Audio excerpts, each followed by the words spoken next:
Hello and welcome to another episode of Soap Goes to the Oscars. This is episode 95, and I'm recording on July 19th, 2025. I watched the movie yesterday, July 18th, and the movie was Goodbye, Mr. Chips. So this is the 1939 Oscars still, and I watched this on the Internet Archive. And originally, I thought I was going to have to rent it, and I decided to do something I've been wising up to is like just before I'm about to watch one of these movies where I think I have to rent it or pay for it in some way other than DVD, obviously.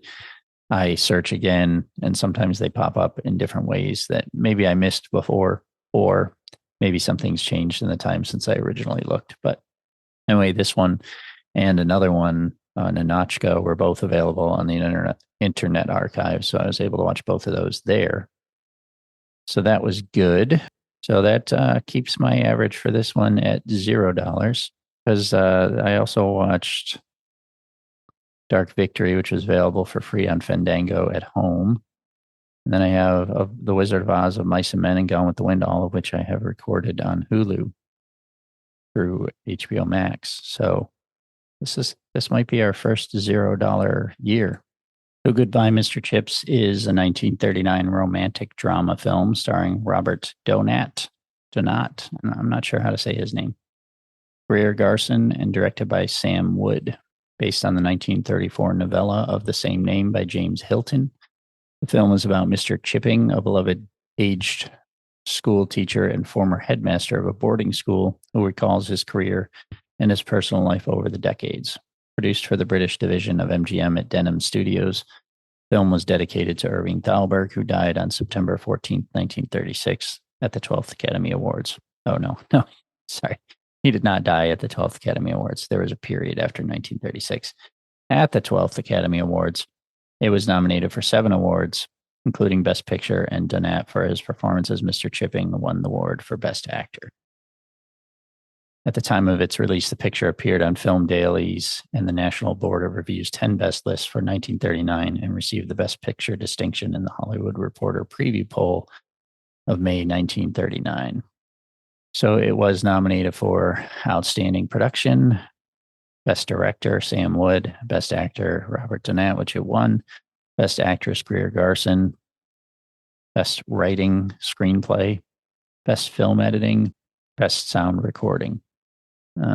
Produced by Victor Seville, cinematography by Freddie Young, edited by Charles Friend, music by Richard Adensell, production company MGM, distributed by Lowe's Inc. It was released on May 15th, 1939 in New York, and a runtime of 114 minutes. As I mentioned in previous episodes, I started taking notes. I'm not very good at taking notes while I watch a movie. I have all these thoughts while I'm watching the movie, but I forget that I have a notebook next to me. And then, partway through the movie, I'm like, oh, I probably should write that down. Robert Donat is his age in this movie as an actor is, I don't know, he's probably in his 30s, maybe. But he's playing, someone up into their probably 80s, as well as being in his 30s. He starts as a 25-year-old and he goes 60 years, so about 80 years old, 85 years old. So in the beginning, he's the older version. And then it flashes back to his time when he first started at this school that he teaches at and became headmaster at and all that stuff. And at first I was like, why? I wish they would have cast just an older actor for the older parts, because I thought that it was going to be like just minimal of the older parts and mostly focusing on his career when he was younger. But that turned out to not be the case. There was quite a bit after they sort of rehashed his early career teaching, and then when he met his wife and what happened to her, spoilers, she died. Then it did flash forward again to when he was much older. So he did play the part, at length in both or multiple ages. So I get why they did it. It's just that I don't think he played a very good old man. Like there was one scene where somebody, it was a kid, I guess, fell or something, or there was a fight maybe, and he went like running to break up the fight and like came running off screen to stop these two kids from fighting. And he's supposed to be like 80 years old, and he was running like he was a 30-year-old. So, um, and the voice and stuff. So I get why they did it. They didn't do a whole lot with makeup. They basically just gave him a big bushy mustache and white crazy hair. So I don't think that part was great. And then I also decided that I don't think I really like Robert Donat that much, or the character of Mr. Chips that much. He was kind of, I don't know, he was sort of annoying. He looked, when he had the old age makeup on, though, he kind of looked a little bit like Bob Odenkirk from certain angles. Not as much, I think, when he doesn't have it, when he, had no beard or anything and no mustache. But, and I wrote this note. I liked the movie in the end. I didn't at first, because like a lot of these movies that I've seen lately, it's sort of a stuffy, British kind of thing is how I've described several of them. And that's how they feel. Like I'm kind of like, it's like homework a little bit. And, no one's forcing me to do this. It's my choice. But some of them just feel like a homework assignment or something you'd have to watch in school. In the end, I did like it. I gave it 3 stars on Letterboxd, not the highest, for this round of movies that I've watched so far, but decent. But I don't feel like, for all its 1 hour and 54 minutes, I didn't really feel like they showed why he was so important to the school, other than that he'd been there for 60 years and was just kind of a staple of the school.